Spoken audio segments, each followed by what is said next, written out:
Si hay algo que siempre se le ha dado muy bien a HBO, son las intros. Piensa en Juego de Tronos, una cabecera que te enseña el mapa de su mundo, no como una lección de geografía, sino para que entiendas cómo funciona el poder. En Succession, la intro ya te está contando que todo va de herencia antes de que nadie diga nada. En True Detective, las imágenes no explican nada, pero te dejan el cuerpo en un estado muy concreto. Todas hacen lo mismo, no resumen la serie, te colocan. Pero esta forma de entender las intros no nació aquí. Todo esto tiene un motivo. HBO no vive del anunciante ni de la publicidad. Vive de convencerte de pagar una suscripción cada mes. Y cuando tu negocio depende de que alguien quiera quedarse, la psicología del contenido cambia por completo. Oh, I gotta spell it out for you. It's HB. No es televisión, es HBO. HB. Oh, boy, yeah. No era simplemente un eslogan. Era una declaración de guerra contra la televisión convencional. La cabecera clásica venía de otra televisión. Una televisión que necesitaba asegurarse de que, aunque llegaras tarde o cambiaras de canal, entendieras rápido de qué iba la serie, quién era el protagonista, cuál era el conflicto, cuál era el tono. Era una introducción funcional, casi un resumen preventivo para despistados. Aquí todo esto estorba. It's HB. Oh my god. I think that's great. La intro de Los Soprano no presenta personajes ni te sitúa en una trama. Hace otra cosa, te posiciona. Es como entrar a un bar y notar el olor antes de que nadie te salude. Ya sabes de qué va el ambiente antes de entrar en profundidad. Primero tenemos el estático de HBO, ese ruido blanco, con un coro angelical que funciona como una campana de misa. Suena y tu cuerpo ya sabe dónde estás. Después no viene nada de épica, nada de prometer grandeza. Solo un trayecto en coche, un paisaje industrial y una canción que no engrandece a nadie. La jugada es esta, la serie asume que sabes mirar. No te va a explicar qué es la mafia, no te vende un mito, te mete en una rutina. Un coche avanzando, el humo, las carreteras, el suburbio al fondo y Tony llegando a casa. Te dan una idea muy clara de qué irá la serie, aunque en ese momento no entiendas nada. Negocio fuera, familia dentro, violencia y normalidad compartiendo el mismo espacio. Por eso, cuando hoy en día se trata de imitar esta clase de intros, suele fallar, porque se copia la forma, pero no la idea de fondo de por qué se está haciendo. La canción, el trayecto, el paisaje de fondo y Tony llegando a casa condensan el eje conceptual de las 6 temporadas en un solo minuto y medio, aunque eso lo acabarás entendiendo a medida de que veas los episodios. Y el truco no está en contarte la historia, está en transmitirte su esencia, y no lo hace con una explicación, lo hace poniéndote dentro de un coche en movimiento. La canción, parte importantísima de la que ya hablaremos luego, ya está sonando cuando lo vemos. Tony conduce, anillo en el meñique, puro en la mano, traje oscuro, gesto seguro. La serie confirma lo evidente, sí, está siguiendo a un gángster, pero el giro no está aquí. Los Soprano no te presenta a un gángster todopoderoso, te presenta a un hombre en su rutina de la mañana, a primera hora, en un trayecto que parece que va a ser de él yendo al trabajo. Tony conduce, cruza el túnel de Lincoln, sale y Manhattan se queda atrás. Durante unos segundos la lectura es automática, el capo de Nueva York saliendo a hacer negocios, pero la imagen corrige esta fantasía sin decir una sola palabra. Tony no avanza hacia el mito, se aleja de él. Manhattan se va encogiendo, la Estatua de la Libertad queda al fondo. Los símbolos del poder mafioso clásico, la comisión, las 5 familias, Nueva York, desaparecen detrás del retrovisor, y lo que los reemplaza no es más grande, al contrario, es más feo y es más sucio. Newark, Nueva Jersey, el cinturón industrial. Aparece una hidrometalurgia abandonada desde el año 88. Después, contenedores, carga, muelles. El trayecto no engrandece a Tony, lo reduce al tamaño exacto del que va a ser su mundo, un suburbio. Luego vienen pisos bajos, pizzerías, basílicas, calles residenciales. Esto no es Nueva York, es donde vive. Y cuando todavía podrías pensar que es un jefe saliendo a cerrar algo importante, pero en Nueva Jersey, la escena se cierra con un Tony llegando a casa. Y esto te parecerá una tontería, pero era un giro muy simbólico en su momento. Tony no ha madrugado para ir a trabajar, ha vuelto de trabajar toda la noche, de vete tú a saber qué cosa turbia de la mafia. Y te deja claro una cosa, Tony no es el emperador de Nueva York, vive en Nueva Jersey y es el jefe de una charca, de un feudo pequeño. El trayecto ha hecho su trabajo, no te ha contado quién es Tony, te ha enseñado cómo funciona su mundo, te ha venido a decir dame la mano y vamos a alejarnos del mito, porque esto va de cualquier cosa menos de la mafia romántica. Y si todo esto ya desmitifica y fija el tono, la música añade algo mucho más turbio. un sarcasmo que se ríe de Tony y lo condena al mismo tiempo. Porque si al final de Los Soprano la pantalla se va a negro y no vemos el disparo, la canción que lleva sonando desde el principio de la intro, Wake Up This Morning, ya nos había anunciado el destino del personaje. La canción que abre Los Soprano no se escribió pensando en la mafia, y esto no fue ningún problema. Es exactamente la razón por la que encaja tan bien. Antes de seguir, aviso rápido.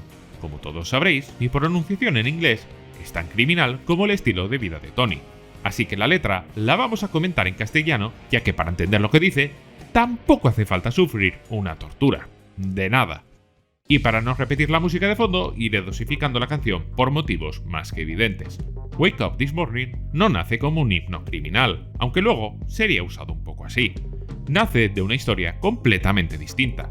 De una mujer que, tras años de maltrato por parte de su marido, se despierta una mañana y decide que ya había tenido suficiente. No es épica, es poner un límite por pura desesperación. Cruzar una línea sin vuelta atrás. La canción habla de alguien que no elige el conflicto por ambición, sino porque ya no puede seguir viviendo igual. Y ahí está el encaje perverso con Tony Soprano. Porque Tony también se despierta cada mañana con una pistola, ya sea literal o simbólica, dependiendo del día. Pero no como un gesto heroico, sino como una rutina inevitable, una que le va arrastrando. La letra insiste en unas ideas muy concretas. Te despertaste esta mañana y cogiste un arma. Tu madre siempre dijo que eras especial, uno entre 1.000.000, pero naciste bajo un mal signo. Esto no es una fantasía del poder, es una acusación. En este caso la letra no habla de alguien que quiere ser violento, habla de alguien al que le han dicho toda la vida que estaba destinado a algo, y ha acabado usando ese destino como excusa. Más adelante insiste, no puedes evitarlo. Naciste con una mala señal, tienes una luna azul en los ojos. Nada de esto suena a victoria, suena a una condena. La canción no celebra la violencia, la presenta como algo que ocurre cuando ya no sabes vivir de otra forma. Esto son Los Soprano. Tony no es un gángster que disfruta del poder, o bueno, más o menos. Es un tipo que ha llegado demasiado lejos como para salirse del sistema que lo sostiene. Por eso la letra funciona mejor cuanto más avanza la serie. Lo que al principio parece una actitud, con el tiempo suena una advertencia. Y aquí viene la parte clave. David Chase no eligió esta canción porque hablara de mafiosos. De hecho, rechazó canciones que sí lo hacían de una forma directa. Le parecían demasiado obvias, demasiado literales. Chase descubre Wake Up This Morning por casualidad, conduciendo. La oye en la radio, exactamente igual que Tony. No la escucha como un mensaje, la escucha como una sensación. Y esta es una de las grandes claves. No piensa esto va de crimen, piensa esto se mueve en la misma dirección que la serie. Transmite un aura, una esencia, pero sobre todo una inercia que quería que el espectador sintiera cada vez que empezaba la serie. Con una letra que te dice que tu destino ya está en marcha. Por eso, cuando años después, The Many Saints of Newark usa la canción en un funeral, no suena como nostalgia. Suena como un bucle que se cierra sobre sí mismo. Y cuando vuelves al primer episodio, todo encaja hacia atrás. Pero eso, y exactamente eso, te lo voy a explicar un poco más tarde. La versión original de Wake Up This Morning arranca de una forma, mucho más lenta, con un sonido de órgano de iglesia, casi como una liturgia. Una entrada que parece más cercana a un funeral que a un tema de carretera. Y no es casual. Es un recurso que más adelante la saga usará con mucha precisión. Pero la intro de Los Soprano no la usa desde el principio. La serie corta la canción y entra directamente en el beat duro, seco, industrial, repetitivo y de paso define todo el tono de la mitología de la saga, porque Los Soprano no habla de la mafia romántica del siglo XX, no va de códigos antiguos, ni de honor heredado, ni de omerta, ni nada así. Habla de una mafia moderna, la de finales de los años 90. La que se comía juicios cada 2x3, escuchas, paranoias, una industrializada, burocrática y muy decadente. Un crimen que ya no funciona como un mito, sino como un sistema que trata de sobrevivir con suerte. Además, no está pensada para que la escuches, la canción está pensada para que entres en sintonía en segundos. Tiene que alinearte rápido, ponerte en marcha exactamente tal y como está Tony en un coche. Por eso el corte de la música y empezar más tarde no es solamente estético, es conceptual. Al saltarse la entrada litúrgica, la serie elimina cualquier promesa trascendental o romántica. El beat entra como un sistema ya en marcha, te ajusta el ritmo, como haría la serie entera, sin solemnidad, sin épica y sin salida. Fuera de la intro, Wake Up This Morning puede leerse distinto. Puede sonar más triste, más irónica, más humana. La intro, en cambio, la convierte en una herramienta, y eso se explica por qué aguanta 6 temporadas sin gastarse. Por eso, cuando Los Soprano usa esta canción fuera de la intro, no lo hace para subir el tono, lo hace cuando necesita bajarlo, cuando hace falta melancolía, peso, conciencia de ciclo. Por eso el uso definitivo, de hecho, no está en la serie. Está en la precuela, The Many Saints of Newark. Ahí la canción no abre nada, cierra, con una blasfemia. Tony mira el cuerpo de su tío, Dicky Mortisante, en el velatorio. Y lo primero que entra no es el beat, es el órgano. Un sonido eclesial, fúnebre, el acompañamiento natural de un funeral. Durante unos segundos todo parece correcto. La música encaja porque el contexto la justifica, la coloca en un marco sagrado reconocible, es decir, un acto litúrgico. Y entonces viene el gesto. El meñique alzándose, el juramento, y en un momento toda la escena se quiebra, porque ese órgano ya no está acompañando un duelo, está sonando mientras se funda una vida criminal, un juramento mafioso pronunciado sobre un cadáver, dentro de un rito que realmente debería significar un cierre.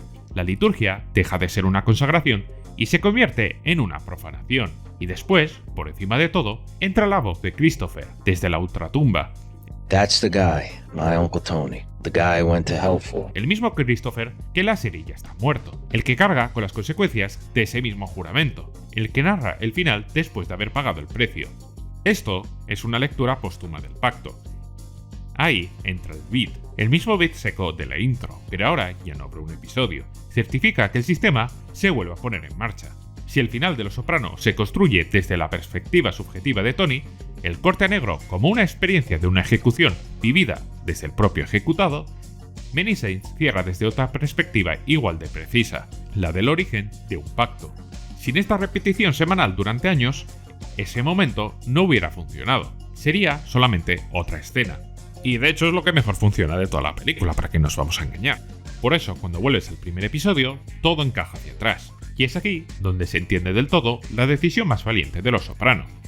Muchas series cambian o modifican sus intros con el paso de las temporadas. Intentan mantener el tono original, pero introduciendo variaciones, un matiz nuevo, un cambio de ritmo, una evolución que refleje lo que ha pasado durante la historia. Los Soprano no hace nada de eso. 6 temporadas con una misma cabecera, un mismo trayecto y una misma canción. Cualquier otra serie habría pensado que repetir exactamente la misma intro durante años era una estrategia autodestructiva, y posiblemente hubieran tenido razón, en su contexto, claro. Pero David Chase, cuando quiere ejecutar un concepto, lo ejecuta hasta su final. Y esa idea es clara desde el principio: mezclar la mafia con la rutina diaria, la sensación de poder con una desmitificación constante, el crimen con la normalidad de volver a casa cada mañana. La intro no te explica, te acostumbra, te pone en el estado adecuado para entender la serie, para que cuando arranque el primer plano del primer episodio ya estés dentro de su inercia. Por eso funciona, porque no busca sorprenderte, busca alinearte, y mediante esta intro refuerza las mismas tesis una y otra vez.